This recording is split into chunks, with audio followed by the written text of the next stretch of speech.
Which, to be honest, I feel like is kind of a saving grace for her. Because if she hadn't have broken her arm, then they wouldn't have had a reason to talk about her. So, whatever. I still think she's really dumb for fighting at flyweight.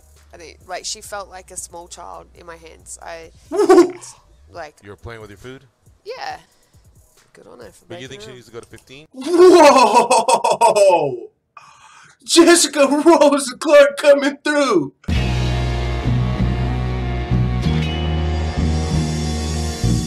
Back to the daily grind, and shout out to the full-time patrons. Make sure to hit subscribe if you're new and hit thumbs up if you're not a baby back bagel biting bitch boy, cause you know what time it is. It's full time.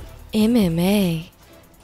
Alright, what's up full-time family? There's a new video out by MMA World on YouTube, and you guys know I'm here for the comedy clip at the end. I really know what's been going on in the MMA news because it's your boy Taco Belwani, but I still like watching these videos. You know, they're really good put together, and then at the end there's always a good comedy clip, and sometimes it's just epic levels. So let's react to this, and if you're watching this on YouTube, of course, I'm going to cut it off about a little bit into it, and you can watch the full video for free over on Patreon. I'm trying to get some people to go check out the Patreon because it's going to be free, and I want to let you guys know that. The only difference is there's going to be videos here and there's going to be videos there, but they're both going to be free.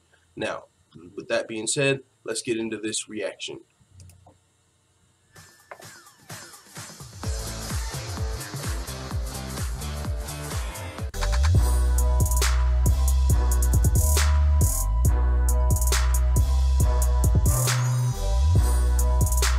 Did you, any part of you, feel bad for Frankie that it went down like this? Like maybe he should have just waited for you?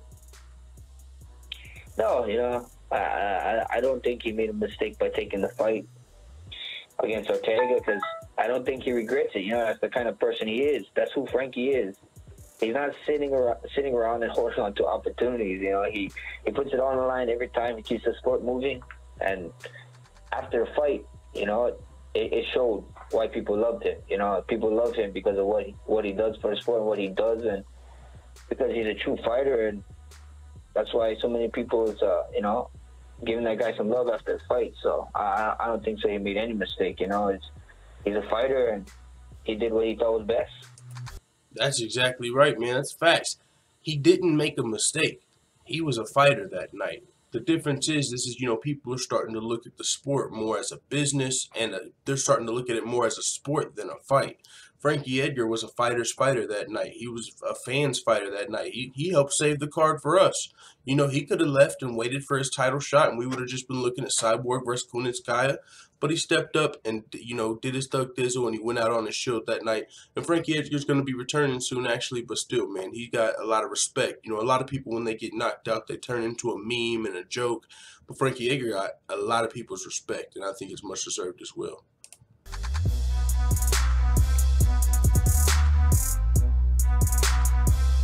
UFC Chile, bro, is gonna be lit. You got Shogun versus Usman in the co-main event. Let's fucking go. Whew, number 7 versus number 10. Yo, this fight is gonna be dope.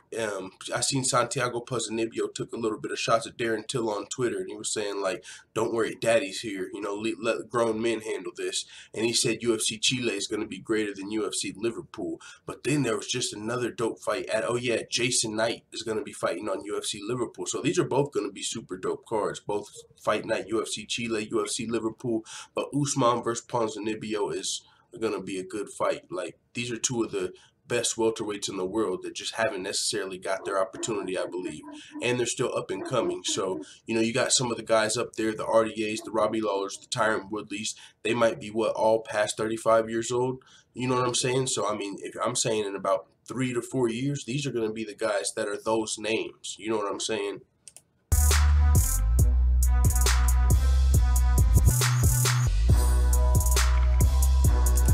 I hope they play a Cajun Johnson rap clip on here, bro.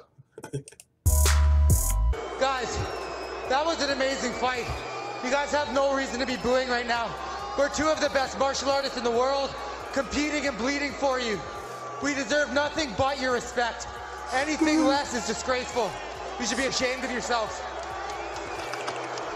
The fans weren't hearing none of that shit.